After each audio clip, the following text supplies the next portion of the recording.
Music by बीरूलाल Yadav.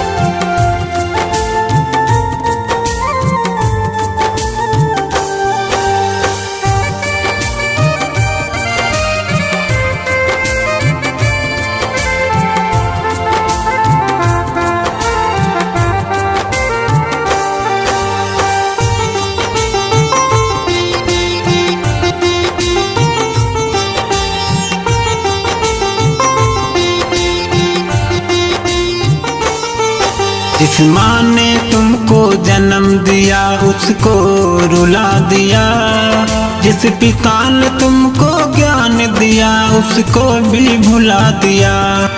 जिस माँ ने तुमको जन्म दिया उसको रुला दिया, जिस पिता ने तुमको ज्ञान दिया उसको भी भुला दिया। बड़ी मुश्किल से एक माँ ने बेटे को पाला था, बड़ी मुश्किल से एक माँ ने बेटे को पाला था। वो बहुत संकट में है हो, वो बहुत संकट में है बहू के सामने। जिस माँ ने तुमको जन्म दिया उसको रुला दिया, जिस पिता ने तुमको ज्ञान दिया उसको भी भुला दिया। जिस माँ ने तुमको जन्म दिया उसको रुला दिया, जिस पिता ने तुमको ज्ञान दिया उसको भी भुला दिया।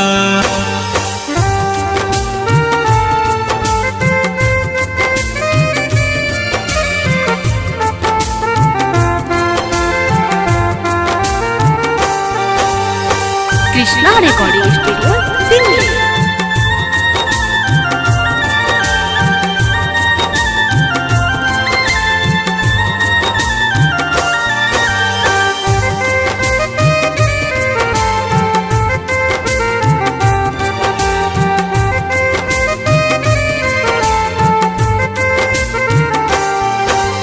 धन दौलत सब छूट गया, रिश्ते नाते सब टूट गया। खुशियों के घर में देखो आंखों से आंसू छूट गया।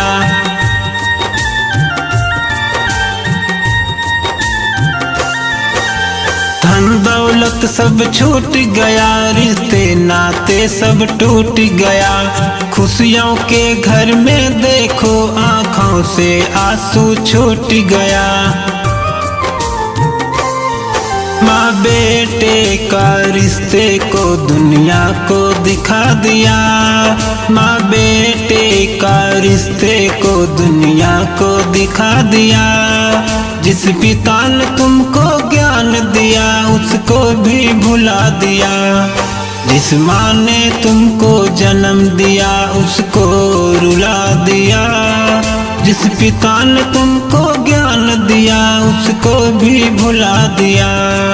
जिस माँ ने तुमको जन्म दिया उसको रुला दिया, जिस पिता ने तुमको ज्ञान दिया उसको भी भुला दिया।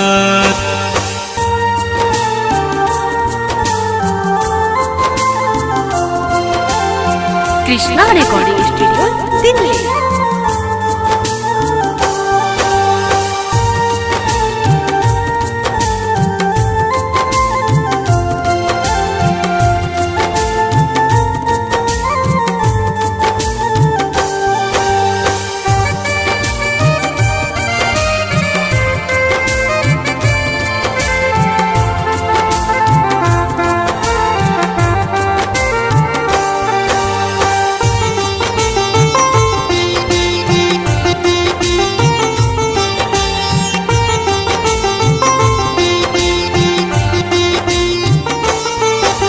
सपनों में ना सोचा था कि ऐसा भी दिन आएगा, अपना पराया दोनों मिलकर इतना हमें रुलाएगा।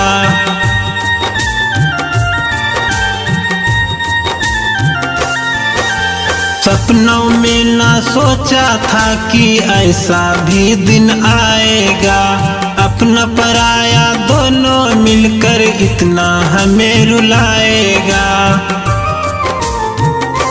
माँ पिता का दुलार बेटा बहू ने चुरा लिया।